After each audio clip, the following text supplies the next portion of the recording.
Hello दोस्तों, सूर्यताप जो chapter उसका यह तीसरा वीडियो है। सूर्यताप के वितरण को प्रभावित करने वाले कार्य। इससे पहले मैं 2 वीडियो बनाया हूँ। अगर इस वीडियो को देखना है तो आप जाकर मेरे चैनल पर जाकर देख सकते हैं। सूर्यताप के जो 2 पार्ट है, फर्स्ट और सेकंड या तीसरा पार्ट है। चलिए इसको मैं बताता हूँ जो प्रभावित करने वाले कारक हैं जो सूर्यताप का वितरण होता है। तो स्टार्ट करते हो जानते हैं। सूर्यताप के उपयुक्त वितरण से स्पष्ट हो गया है कि भूतल के विभिन्न भागों पर सूर्यताप की मात्रा समान नहीं हुआ करती है। जैसे कि निम्न अंश अक्षांश, मध्य अंश अक्षांश और ध्रुवीय अक्षांश, इन सब पर जो सूर्यताप का प्रभाव पड़ता है वो समान नहीं होता है, अलग अलग होता है। सूर्य की किरणों को वायुमंडल की एक मोटी परत से होकर गुजरना पड़ता है। अतः वायुमंडल का प्रभाव सूर्यताप की मात्रा पर पड़ना स्वाभाविक है। जैसे कि जो पृथ्वी है उसका जो वायुमंडल का घेरा है, ये जैसे मान लो ये पृथ्वी है पी से और ये वायुमंडल है, ठीक है। तो ये वायुमंडल आपका है, ये वाला घेरा, और इससे होकर गुजरती है। तो वायुमंडल जानते ही हो बहुत सारे तत्वों से मिला हुआ है, बहुत सारे गैसी का गोला है, ठीक है। बहुत प्रकार की इसमें गैसें हैं, जिससे होकर जब ताप गुजरता है तो वहाँ पर जाहिर सी बात है ताप में ह्रास होगा, ठीक है। तो ये प्रभावित करता है। चलिए आगे जानते हैं। इसके अलावा सूर्य की किरणों का सापेक्ष तिरछापन, दिन की अवधि, पृथ्वी से सूर्य की दूरी और सौर कलंक इत्यादि कारक किसी भी स्थान पर वायुमंडल की अनुपस्थिति में सूर्यताप की मात्रा को प्रभावित करते हैं। तो ये सारे कारक हैं जो सूर्यताप की मात्रा में कमी बेसी लाते हैं। तो पहला है सूर्य की किरणों का सापेक्ष तिरछापन होना। चलिए जानते हैं इसके बारे में। पृथ्वी के गोलाकार रूप के कारण सूर्य की किरणें सर्वन समान कोण पर नहीं पड़ती हैं। भूमध्य रेखा पर सूर्य की किरणें लंबवत होती हैं क्योंकि सूर्य सर्वाधिक ऊंचाई पर होता है, परंतु ध्रुवों की ओर किरणों का कोण कम होता जाता है, अर्थात वे तिरछा होती जाती हैं। यद्यपि किरणों के सापेक्ष तिरछापन में कुछ परिवर्तन होता रहता है। उदाहरण के लिए 21 जून को सूर्य कर्क रेखा पर तथा 22 दिसंबर को मकर रेखा पर लंबवत चमकता है, जिस कारण पहली स्थिति में दक्षिणी गोलार्ध में किरणें अधिक तिरछी होती हैं। तथापि साधारण रूप में भूमध्य रेखा से ध्रुवों की ओर किरणों का तिरछापन बढ़ता जाता है। तो जब हम भूमध्य रेखा से ध्रुवों की ओर बढ़ते हैं तो किरणें जो होती हैं उसमें तिरछापन, मान लो यहाँ से विषुवत रेखा है, यहाँ से हम जो ध्रुवों की ओर बढ़ेंगे तो यहाँ से जो सूर्य यहाँ मान लो यहाँ पर सबसे ऊंचाई पर है तो यहाँ से तिरछा पड़ेगा किरण। ये क्या होगा? तिरछा पड़ेगा ध्रुवों की ओर, ठीक है। ध्रुवों को क्या होगा? सूर्य से तिरछा एक किरण पड़ेगा।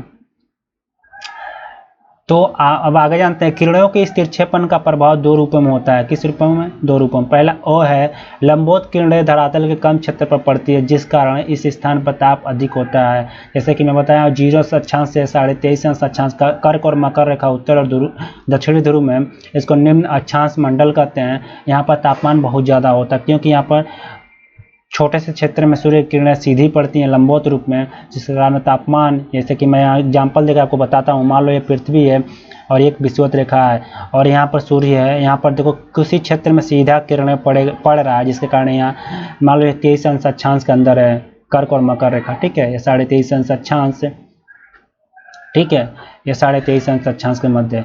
और यहाँ पर जो सूर्य किरणें बहुत लंबवत पड़ती है और बहुत ही तीव्र यहाँ पर तापमान होता है, ठीक है, बहुत ज़्यादा ही। आगे जानते हैं। जबकि तिरछी किरणों की उतनी ही मात्रा अपेक्षा के धरातल का अधिक क्षेत्र पड़ती है, परिणाम ऊष्मा कम हो जाता है क्योंकि उस एरिया में ज़्यादा फैला होता है। अब चित्र में समझाया गया है, अभी आपको बताऊंगा। ओ ब किरणों की मोटाई समान है, परंतु सीधी ओ किरणों द्वारा आवृत भाग 100 तिरछी किरणों ब द्वारा आवृत भाग 2 से अधिक छोटा है, ठीक है। तो यहाँ पर आप देखोगे यहाँ पर देखो, तो यहाँ देखो ओ है, फिर से यहाँ पर ओ, फिर से बो, फिर से 100 और 2, ठीक है। तो इसमें ये बताया गया कि जो लंबवत किरणें पड़ रही हैं और जो तिरछी, तो देखो ओ जो किरणें है ये सीधी हम लंबवत पड़ रही है धरातल पर, ठीक है। या देखो धरातल पर सीधी कुछ ही एरिया में पड़ रही है। जो तिरछी किरणें उसमें आप देखोगे तो तिरछापन ज़्यादा होने के कारण ये ज़्यादा मतलब जगहों पड़ती है, जिसके कारण यहाँ पर तापमान कम हो जाता है। तो यही समझाने की इस फिगर में कोशिश किया गया। अगर इस फिगर से भी देखो सौर्य किरणें में, ठीक है, तो इसमें भी देखोगे तो विषुवत रेखा पर यहाँ पर देखो सनराइज जो होता है, ठीक है, ये सीधा पड़ रहा है तो यहाँ पर तापमान ज़्यादा होगा। अब यहाँ से मान लो यहाँ सूर्य, अब यहाँ से सीधे सीधे तापमान अगर ध्रुवों की ओर जाता है, इससे बढ़ रहा है, तो यहाँ पर देखोगे तो तापमान कम हो जाएगा, क्योंकि तिरछापन होना शुरू हो जाता है, जिसके कारण आप समझ सकते हो कि पूरे क्षेत्र पर जब तापमान पड़ेगा तिरछा होकर, तो वहाँ पर जो कुछ ही मात्रा में, कुछ ही परसेंट, जैसे 40 से 50% ही तापमान पहुँच पाता है उस एरिया में। तो आप ये समझ सकते हो एग्जाम्पल के साथ, मान लो किसी भी धातु पर ज़्यादा प्रेशर डाल रहे हो तापमान का, तो वो धातु जल्दी गल जाएगा। किसी बड़े धातु पर एक तिरछा करके प्रेशर डाल रहे हो तो धीरे धीरे गलेगा। एक एग्जाम्पल के तहत आपको बता रहा हूँ, वैसे यहाँ पर बताया गया है। अब इसमें वो बताता हूँ, सीधी किरणों को वायुमंडल की अपेक्षाकृत पतली परत को पार करना पड़ता है। जो सीधी किरणें होती हैं वायुमंडल की जो अपेक्षाकृत पतली परत को पार करना होता है, जिस कारण सूर्यताप की कम मात्रा ही वायुमंडल में नष्ट हो पाती है। तो जो सीधी किरणें होती हैं, ठीक है, ये लंबवत किरणें धरातल पर कम क्षेत्र पर पड़ती हैं, तो कारण क्या है, ये सीधी पड़ती हैं और कम ये नष्ट हो पाती हैं वायुमंडल में, ठीक है, जिस कारण सूर्यताप की मात्रा जो है कम खत्म होती है, मतलब तापमान की मात्रा जो टेम्परेचर होता है कम खपत होता है, क्योंकि किरणों को वायुमंडल की कम दूरी पार करनी पड़ती है, जो सीधी किरणें होती हैं, जो लंबवत होती हैं। अब जो तिरछी किरणें होती हैं वो बहुत ज़्यादा, इसके विपरीत जो तिरछी किरणें होती हैं वो मोटी परत को पार करते हैं, वो अधिक दूरी तक अपनी दूरी तय करते हैं, जिस कारण होता क्या है कि तापमान अधिकांश मात्रा में वायुमंडल भी नष्ट हो जाता है, ठीक है, जो चित्र में बताया गया है। अब ऐसे आप समझो, जैसे कि यहाँ पर ये चित्र है, इसमें 2 चित्र दिया गया है। तो देखो, अगर ऐसे एग्जांपल देखा, मैं समझा रहा हूँ कि जो तिरछेपन किरणें होती हैं, जो तिरछी पड़ती हैं पृथ्वी पर, तो वायुमंडल की मोटी परत को, मोटी लेयर को, ठीक है, ये मान लो इतनी बड़ी लेयर है, वायुमंडल का एक लेयर, ये यहाँ से यहाँ तक है, ठीक है, ये यहाँ से यहाँ तक है, ठीक है, दोनों उत्तरायण में और दक्षिणायन में, दोनों एरिया में, देखो इस एरिया में भी है। अब मान लो यहाँ सूर्य है, ये सूर्य का एक गोला, ऐसे इरेज करके एक बार बताता हूँ, आपको समझ में आ जाएगा। मान लो ये सूर्य है, ये विषुवत रेखा है। अब यहाँ पर एक सीधी सी एक छोटी सी लेयर है, इसको पार करके यहाँ से किरणें आई, यहाँ पर सीधी पड़ गई, ठीक है, तो यहाँ पर तापमान जो भी इसमें तापमान ये कम खर्च हुआ है वायुमंडल को पार करने में, इतनी दूरी, मतलब ये क्षेत्र बस था, इसका क्षेत्र कवर किया। अब ये ध्रुवों की ओर जाएगी तो मोटी से मोटी लेयर, देखो इतनी मोटी लेयर है और आगे बढ़ रही है, सारी लेयर यहाँ तक है, ये फैला हुआ है। अब ये लेयर को क्रॉस करेगी तो इसमें क्या होगा, तापमान ज़्यादा खर्च होगा, तब जाके ये कहीं ना कहीं पृथ्वी के धरातल पहुंच पाएगा, ठीक है। तो वायुमंडल में इसका तापमान ज़्यादा नष्ट हो जाता है, जिसके कारण इसका जो टेम्परेचर है कम मात्रा में ध्रुवों को प्राप्त होता है। क्लियर। अब चलो दूसरा कारण, ये तो पहला कारण हो गया आपका। पहले कारण में 2 अबोधाय जो विषुवत रेखा और ध्रुवों पर जो किरणें तिरछापन होने के कारण किस प्रकार से प्रभावित करती हैं, ठीक है, इसके बारे में हो गया। अब चलो जानते हैं दूसरा जो है दिन की अवधि। जैसे कि पहला मैं बताया हूँ, सूर्य की किरणों का सापेक्ष तिरछापन होने से सूर्यताप के वितरण को प्रभावित करने वाले कारक में, तो पहला जो बता दिया। अब दूसरा सूर्यताप के वितरण को प्रभावित करने वाले कारक में अब देखो दिन की अवधि जो होता है। यदि अन्य दशाएं समान हो तो दिन की अवधि जितनी अधिक होगी सूर्यताप की मात्रा उतनी अधिक होगी। तो मतलब जितना ज़्यादा दिन है उतना ही ज़्यादा टेम्परेचर और गर्मी होगा। पृथ्वी अपनी कक्षा पर 66 मतलब 66.5 अंश का कोण बनाती है, ठीक है, 66.5 अंश का कोण बनाती है। बनाते हुए लगभग 24 घंटे में अपनी कोली पर एक परिक्रमा पूरा करती है। तो 66.5 अंश का कोण बनाते हुए अपने कोली पर, अपने मतलब ध्रुव पर, अपने केंद्र पर एक परिक्रमा घूमती है 24 घंटे में, तथा साथ ही सूर्य के चारों तरफ भी वर्ष में एक बार चक्कर लगाती है। तो एक अपने केंद्र पर जो घूमती है वो 66.5 कोण बनाते हुए घूमती है, और 66.5 झुकाव के साथ 24 घंटा में। और इसके साथ ही 365 या 66 दिन जो होता है उसको मिलाकर एक साल में सूर्य का एक बार चक्कर लगाती है। यदि पृथ्वी भी अपनी जगह पर स्थिर होती तो वर्तमान स्थिति के विपरीत दशा होती, मतलब अगर पृथ्वी चक्कर ना लगाती तो। परंतु पृथ्वी की दैनिक तथा वार्षिक गति के कारण भूमध्य रेखा को छोड़कर शेष भागों पर दिन की अवधि में अंतर आता रहता है। तो देखो तो अगर दैनिक और वार्षिक गति के कारण भूमध्य रेखा को छोड़कर शेष जो भाग उसमें देखोगे दिन की अवधि में अंतर आता है। तो भूमध्य रेखा में दिन की अवधि में अंतर नहीं आता है। भूमध्य रेखा पर दिन सदैव 12 घंटे का इसलिए होता है कि प्रकाश वृत्त भूमध्य रेखा को 2 बार भागों में काटता है।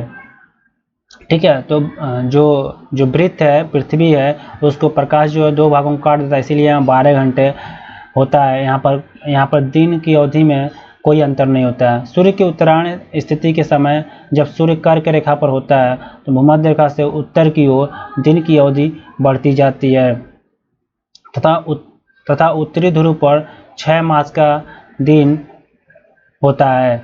इसके विपरीत भूमध्य रेखा से दक्षिण जाने पर दिन की अवधि कम हो जाती है, जबकि दक्षिणी ध्रुव पर केवल रात 6 मास मतलब 6 महीने की होती है। सूर्य की दक्षिणायन स्थिति में जबकि सूर्य मकर रेखा पर होता है तो भूमध्य रेखा से दक्षिण की ओर दिन की अवधि बढ़ती जाती है और उत्तर की ओर घटती जाती है। केवल 21 मार्च और 23 सितंबर को जबकि सूर्य की स्थिति भूमध्य रेखा पर होती है, सर्वन दिन रात बराबर होता है सभी जगह सर्वन। ठीक है, स्मरणीय है कि किरणों के तिरछेपन तथा दिन की अवधि के प्रभाव सापेक्ष हुआ करते हैं। उच्च अक्षांशों पर 21 जून उत्तरी गोलार्ध दिन की अवधि 6 मास होने पर भी सूर्यताप न्यूनतम इसलिए होता है कि सूर्य की किरणें सर्वाधिक तिरछी होती है ध्रुवों पर, जहां पर दिन की अवधि अधिक होती है तथा साथ ही साथ किरणें सीधी पड़ती हैं, वहां पर निश्चित रूप से तापमान अधिक प्राप्त होता है। तो 21 जून को जो है उत्तरी गोलार्ध में तापमान अधिक होता है, ठीक है, लेकिन उतना टेम्परेचर नहीं होता है वहाँ पर। कारण यही है कि सूर्य किरणें जो होती हैं तिरछी पड़ती हैं। अब आपको ऐसे समझाता हूँ, जो ये मैं आपको बताया हूँ कि उत्तरायण जाने पर दक्षिणायन जाने पर, ऐसे एग्जाम्पल समझो कि ये पृथ्वी है और मैं यहाँ पर आपको एक समझा रहा है विषुवत रेखा है। तो हम नॉर्थ है, ये है मतलब उत्तर है, या दक्षिण है साउथ है। तो जब हम नॉर्थ में मान लो कर्क रेखा पर सूर्य किरणें चमक रही है तो हम ज्यों मतलब उत्तरायण सूर्य है तो जो हम उत्तर की ओर बढ़ेंगे तो दिन की अवधि बढ़ती जाती है। ठीक है, और इसके विपरीत अगर दक्षिण की ओर बढ़ रहे हैं सूर्य, क्योंकि उत्तरायण है तो इधर हम बढ़ेंगे तो यहाँ पर दिन की अवधि छोटी होती जाती है और यहाँ पर होगा 6 महीने रात दक्षिणायन पर। ठीक है, और उत्तरायण में 6 महीने दिन इस समय होगा, उत्तरायण में जब सूर्य होगा। जब इसके विपरीत फिर से सूर्य दक्षिणायन हो जाता है मतलब मकर रेखा पर सीधा चमकता है, तो होता क्या है कि जो इधर हम दक्षिणायन में जब बढ़ते हैं तो जो होता है दिन की अवधि बढ़ती जाती है। ध्रुवों की ओर जो दक्षिण ध्रुव की ओर जो बढ़ेंगे हम तो 6 महीने का यहाँ दिन होता है। ठीक है, और यहाँ उत्तरी ध्रुव पर देखेंगे तो 6 महीने की रात होती है। क्लियर, तो इधर हम उत्तरी ध्रुव की ओर जो बढ़ेंगे मतलब जब सूर्य दक्षिणायन है मकर रेखा पर, तो जो देखेंगे तो यहाँ पर दिन छोटी होती जाती है और रात बड़ी होती जाती है। क्लियर हो गया। तो यहाँ पर जैसे मैं यहाँ पर आपको पढ़ा के रोक दिया था, तो चलिए अब अक्षांश दिखा देता हूँ और इस अक्षांश पर जो समय अवधि होता है कैसे होता है। अब 0 अंश अक्षांश पर, ठीक है, 0 अंश अक्षांश मतलब ये मान लो ये एक पृथ्वी है, यहाँ 0 अंश अक्षांश है ये, यहाँ पर क्या होगा 12 घंटे का दिन होता है। ठीक है, दिन की अवधि, ठीक है, 0 अंश अक्षांश पर 12 घंटे का दिन होता है। क्लियर। 17 अंश अक्षांश पर 13 घंटे का दिन होता है अधिकतम। 41 अंश अक्षांश पर 15 घंटे का दिन होता है। 49 अंश अक्षांश पर भी 15 घंटे का दिन होता है। 63 अंश अक्षांश पर 20 घंटे का और 66 अंशांश पर 24 घंटे का। ठीक है, तो ये दिन की अवधि है। क्लियर हो गया। अब आगे देखते हैं, यहाँ पर देखोगे आप 67-21 मिनट पर आप देखोगे तो ये एक मास, देखो 67-21 मिनट पर एक मास मतलब एक महीने का देखोगे दिन की अवधि अधिकतम होती है। ठीक है, अब 70 अंश 11 मिनट अक्षांश पर देखोगे तो 6 मास की दिन की अवधि होती है। और 90 अंश अक्षांश पर देखोगे, ठीक है, तो यहाँ पर या माफ कीजिएगा 70 अंश 11 मिनट अक्षांश पर 4 मास की दिन होती है। 90 अंश अक्षांश पर देखोगे कि ये 6 मास की मतलब 6 महीने का दिन की अवधि होती है। तो ये क्या है कि जब सूर्य, ये आप समझ लो, जब सूर्य उत्तर दिशा में है तो ये उत्तर दिशा में क्रियाएं होती हैं। ठीक है, दिन होगा, अगर तब दक्षिण दिशा में रात होगा। अगर इसके विपरीत अगर दक्षिण दिशा मकर रेखा से दक्षिणायन सूर्य हुआ है तो ये जो दिन की अवधि होगा दक्षिण दिशा में होगा, ठीक है। जितने अक्षांश पर सूर्य पहुंचेगा उस अक्षांश पर, जैसे मान लो एग्जाम्पल स्वरूप 70.70 अक्षांश पर सूर्य पहुंच गया, तो वहाँ पर दिन जो होगा देखोगे आप तो वो 4 महीने का होगा। क्या होगा? 4 महीने का दिन होगा। इसके विपरीत उत्तरायण में देखोगे तो रात होगा इस अक्षांश पर। क्लियर हो गया? तो ये जो दिन की अवधि है उत्तरायण शुरू है तो उत्तरायण में इस तरह से ये काम करेगा, और दक्षिणायन तो इस तरह से दक्षिण में काम करेगा। क्लियर? तो आपको अगर कोई यहाँ पर अगर इस चीज़ में कन्फ्यूजन है तो मुझे कमेंट करके ज़रूर पूछना। वैसे तो मैं आपको समझा दिया।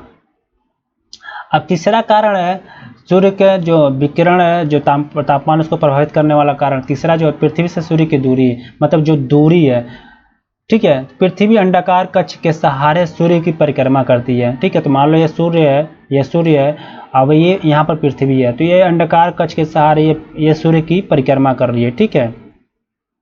ये मान लो फनी जैसा बन गया सूर्य, ठीक है। ये पृथ्वी है, तो ये सन हो गया यस से, और ये पी से पृथ्वी हो गया, ठीक है, या ई से अर्थ हो गया, जो भी समझो, ठीक है। जिस कारण उसकी सूर्य से दूरी में परिवर्तन होता रहता है। तो मान लो ज़्यादा दूर है तो इसमें सूर्य से ज़्यादा दूरी है तो उसमें उसके कारण सूर्य से दूरी में मतलब कभी ज़्यादा दूर हो जाता है, कभी ज़्यादा नज़दीक होता है। तो उससे 14.5 करोड़ किलोमीटर आप देखोगे तो दूरी होती है, अधिकतम जो दूरी होती है 15 या 15.5 करोड़ किलोमीटर की होती है, ठीक है। तो इस दूरी में कमी बेसी आती रहती है जो परिक्रमा करने के कारण होता है। तो सूर्य पृथ्वी का परिक्रमा करता है, माफ कीजिएगा, पृथ्वी सूर्य का परिक्रमा करता है। अब आगे जानते हैं औसत रूप में पृथ्वी सूर्य से, मील में बता रहा हूँ, 93 लाख मील, ठीक है, 149 मिलियन किमी दूर है। तो मील में 93 लाख मील और 149 मिलियन किमी दूर है, परंतु निकटतम दूरी जो है 91 लाख, आप देखो यहाँ पे तो लगभग देखो 91.5 लाख, ठीक है, मील जो निकटतम है पृथ्वी से सूर्य की दूरी है 91.5 लाख मील है, और 147 मिलियन किमी है जो दूरी है। किमी में और मील में दोनों जान लिया आप।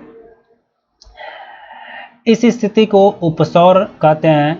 यह स्थिति 3 जनवरी को होता है। इसके विपरीत 4 जुलाई को अपसौर की स्थिति होती है, जबकि पृथ्वी सूर्य से 94 लाख मील 152 मिलियन किमी दूर होती है।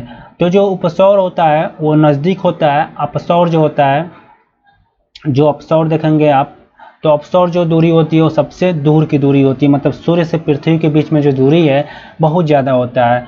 तो यूँ मैं आपको बताऊँ, आपको एकदम सिंपल में याद करने का, तो ये तो हो गया जो ब्रिटिश विद्वान, जो भी विद्वान पढ़ाए हैं भूगोलवेत्ता, उन्होंने अपने भाषा में बताया है। अगर मैं आपको अपने इंडियन इथिम समझाऊँ तो लगभग देखोगे आसान भाषा में तो लगभग 14 करोड़ किलोमीटर या 14.5 करोड़ किलोमीटर पृथ्वी से जो दूरी है सूर्य की, यह स्थिति जो होती है उपसौर की होती है। आप 15.5 या 15 करोड़ किलोमीटर की जो दूरी होती है वो होता है अपसौर की दूरी होती है, मतलब सूर्य से जो दूरी होती है पृथ्वी का सबसे दूर स्थित होता है। क्लियर? नेक्स्ट जानते हैं आगे। साधारण नियम के अनुसार जब पृथ्वी सूर्य से निकटतम दूरी पर होती है उस समय अधिक तापमान तथा अधिकतम दूरी पर होने पर न्यूनतम तापमान मिलना चाहिए। यह समान जो नियम कहता है कि जितना नज़दीक चीज है तापमान अधिक होगा, जितना दूर उतना तापमान कम होगा। तो ये देखो पृथ्वी है, यहाँ सन है, ठीक है। तो यहाँ से देखोगे ये सन से दूरी पृथ्वी का सबसे ज़्यादा दूर है, तो इसको हम क्या कहते हैं? अपसौर कहते हैं। अर्थात यूँ समझो तो 15 करोड़ किलोमीटर। और यहाँ से देखोगे कि पृथ्वी से सूर्य की दूरी जो है आप देखोगे 14 करोड़ किलोमीटर की। तो यहाँ से जो उपसौर होता है, मतलब सबसे नज़दीक उपसौर और सबसे दूर अपसौर होता है। क्लियर? परंतु वास्तविकता ठीक इसके विपरीत होती है। जनवरी के महीने में जब पृथ्वी सूर्य से निकटतम दूरी पर होती है, उत्तरी गोलार्ध में ग्रीष्म काल होने के बजाय शीतकाल होता है। जबकि इस समय अगर देखो जो सामान्य नियम कहता है कि सूर्य नज़दीक है तो तापमान उतना ज़्यादा होना चाहिए, लेकिन देखा जाए तो जनवरी के महीने में शीतकाल होता है, गर्मी नहीं होता है, ठंडी पड़ता है। इसी तरह जुलाई के समय शीतकाल के बजाय ग्रीष्मकाल होता है, क्योंकि जुलाई के समय सूर्य पृथ्वी से ज़्यादा दूर होता है, ठीक है। तो इस समय देखोगे तो ज़्यादा मतलब गर्मी पड़ता है और ठंडी नहीं पड़ता जुलाई के समय में। वास्तव में दिन की अवधि तथा सूर्य की किरणों के तिरछेपन के प्रभाव के आगे यह कारण नगण्य हो जाता है। हाँ, इतना अवश्य होता है कि जनवरी में उत्तरी गोलार्ध में जितनी सर्दी होनी चाहिए उसकी अपेक्षा 7% कम होती है तथा दक्षिणी गोलार्ध में गर्मी 7% अधिक तीव्र होती है। ठीक है। तो यहाँ ये आपको ये समझ लो कि जैसे कि बताया सूर्य ज़्यादा दूर है तो टेम्परेचर कम होगा, पृथ्वी पर नज़दीक है तो ज़्यादा होगा। ये उल्टा हो जाता है सामान्य, अगर साधारण परिभाषा में साधारण नियम बताता है जो है कि जितना करीब वस्तु गर्म होगा उतना ही ज़्यादा तापमान होगा। लेकिन ये पृथ्वी जो अपना मंडल है, सौरमंडल है, इसमें इसका विपरीत हो जाता है। पृथ्वी देखोगे जनवरी में के महीने में सूर्य बहुत नज़दीक होता है, लेकिन उत्तरायण में देखोगे तो नज़दीक होने के कारण भी जनवरी के महीने में उत्तरायण में भारत में देखोगे तो ठंडी पड़ता है। कारण अब ये मतलब एक देख लो, ये यहाँ पर विज्ञान जो भी नियम वो फेल हो जाते हैं। और फिर से देखोगे कि जब जुलाई का महीना आता है उस समय जो सूर्य है पृथ्वी ज़्यादा दूर होता है, ठीक है, उस समय गर्मी बहुत ज़्यादा पड़ता है। जुलाई के महीने में बहुत ज़्यादा गर्मी पड़ता है जबकि इस समय ठंडी पड़नी चाहिए। तो ये यहाँ पर एक देखोगे तो नेचर गॉड गिफ्ट है, जो अभी तक मतलब विज्ञान भी जो भी विद्वान है वो क्लियर सेटिस्फाई नहीं हो पाए, ना समझा पाए हैं। तो ये एक नगण्य है, यहाँ पर बताया गया कि एक नगण्य प्रभाव है, ये होता रहता है।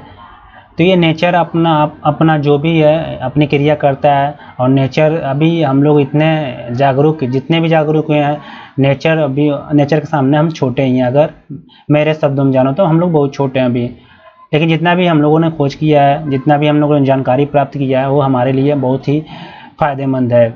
चलो आगे जानते हैं। अपसौर की स्थिति में उत्तरी गोलार्ध में 4 जुलाई मतलब ज़्यादा दूरी होने के कारण भी उत्तरी गोलार्ध में 4 जुलाई में गर्मियाँ 7% कम तीव्र तथा दक्षिणी गोलार्ध में शीतकाल 7% अधिक तीव्र हो जाता है। तो देखोगे अगर उत्तरी गोलार्ध में जुलाई के महीने में ज़्यादा गर्मी पड़ रहा है तो लेकिन उस गर्मी की अपेक्षा 7% कम होता है। लेकिन अगर वही दक्षिणी गोलार्ध में तुलना करोगे, वहाँ शीतकाल पड़ता है लेकिन वहाँ जो तापमान होता है वो ज़्यादा होता है, कारण ये 7% ज़्यादा होता है। तो ये उल्टा होता है, ये एक कहो तो उल्टा है, ये नियम जो है उल्टा काम करता है। ठीक है। तो ये आपको यहाँ समझ में आ गया होगा जो मैं बताने की कोशिश किया हूँ, समझाने की कोशिश किया हूँ। अब चलो नेक्स्ट है जो सौरविक जैसे कि यहाँ पर मैं तीसरा बता चुका। ठीक है। तो सूर्यताप के वितरण को प्रभावित करने वाले जो नेक्स्ट कारक है सौर्य कलंक, इसके बारे में जान लेते हैं। तो चंद्रमा के समान सूर्य तल पर कलंक या धब्बे मिलते हैं। इनका कोई स्थायी रूप नहीं होता है, वरन यह बनते बिगड़ते रहते हैं तथा इनकी संख्या घटती बढ़ती रहती है। ये अंतरचक्रीय रूप में संपन्न होता है। औसत रूप में एक चक्र 11 वर्ष में पूरा होता है। जब सौर कलंक की संख्या अधिक हो जाती है तो सूर्यताप की मात्रा भी अधिक हो जाती है, परंतु इनकी मात्रा में कमी हो जाने के कारण प्राप्त होने वाला सूर्यताप कम हो जाता है। तो जो धब्बे सौर कलंक होते हैं, अगर उसकी मात्रा कम हो जाती है तो सूर्यताप भी कम हो जाता है, अगर वो ज़्यादा है तो सूर्यताप भी ज़्यादा होता है। सौर कलंक के कारण सूर्य विकिरण में अंतर आता रहता है। विश्व स्तर पर मौसम तथा जलवायु में कभी कभी विश्वव्यापी अनियमितता होती रहती है।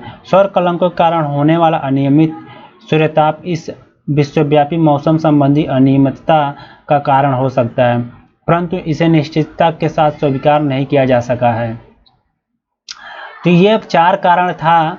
तो यहाँ पर सौर जो कलंक इतना समझ लो, इस कारण जो सौर कलंक है इसका मुख्य यही रूप है कि जब सौर में धब्बे बढ़ जाते हैं तो तापमान भी बढ़ जाता है। सूर्य का धब्बे कम हो जाते हैं तो तापमान भी कम हो जाता है।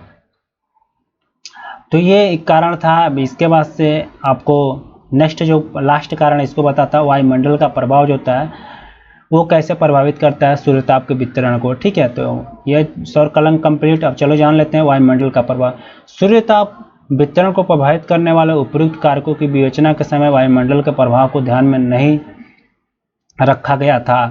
वास्तव में सूर्य की प्रकाश किरणों को वायुमंडल की पारदर्शक मोटी परत से होकर गुजरना पड़ता है, जिस कारण जो पृथ्वी का वायुमंडल उससे होकर गुजरना पड़ता है, जिस कारण परिकिरण, परावर्तन तथा अवशोषण होता रहता है। परिकिरण के अंतर्गत सौत्रिक शक्ति का कुछ भाग पारदर्शक वायुमंडल में स्थित अदृश्य कणों तथा अणुओं के कारण बिखर कर फैल जाता है। परिकिरण मुख्य रूप में वर्णनात्मक सिलेक्टिव होता है, अर्थात ये उस समय होता है जबकि अदृश्य कण, धूल कण आदि की व्यास विकिरण तरंग से छोटी होती है। तो जो धूल कण आदि की जो व्यास होती है विकिरण तरंग से छोटी होती है, ठीक है, ये उस समय होता है। इसी तरह लघु तरंग का परिकिरण सर्वाधिक होता है, जिस कारण विभिन्न प्रकार के रंगों का आविर्भाव होता है। तो इसी धूल कण के कारण जब यहाँ से गुजरता है प्रकाश जो सूर्य का है लघु रूप में, तो वायुमंडल की जब पेटिस गुजरता है तो धूल कण होते हैं बहुत सारे अदृश्य कणों के रूप में, उससे जब होकर गुजरता है तो उसमें देखोगे बहुत प्रकार के रंगों जैसा कण वहाँ करेगा, उसी प्रकार से वहाँ का प्रकाश दिखाई देता है। उदाहरण के लिए आकाश का नीला रंग सूर्योदय तथा सूर्यास्त के समय उसकी लालिमा तथा परिकिरण के कारण ही संभव हो पाती है। तो ये परिकिरण है जिसके कारण ही कणों के साथ जब लघु तरंगों का मिलाप होता है तब ये क्रिया होती है, जिसके कारण जो देखोगे अपने आकाश जो वायुमंडल वहाँ पर देखोगे तो आकाश नीला दिखाई देता है, और सूर्य जब डूबता है तो लालिमा उगता है तो लालिमा दिखाई देता है।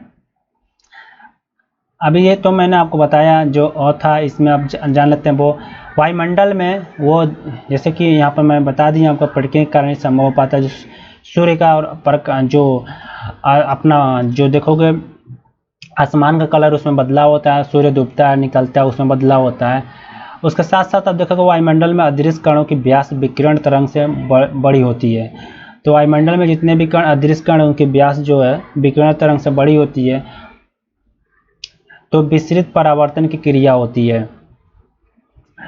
इस क्रिया के कारण सौर्थिक शक्ति का कुछ भाग परावर्तित होकर वापस लौट जाता है, जबकि कुछ भाग वायुमंडल में चारों तरफ छिटक जाता है। पृथ्वी की सतह से भी कुछ ताप शक्ति का परावर्तन आकाश में हो जाता है। पृथ्वी के इस परावर्तन के कारण ही चंद्रमा का अंधेरा भाग भी आसानी से दृष्टिगत हो जाता है।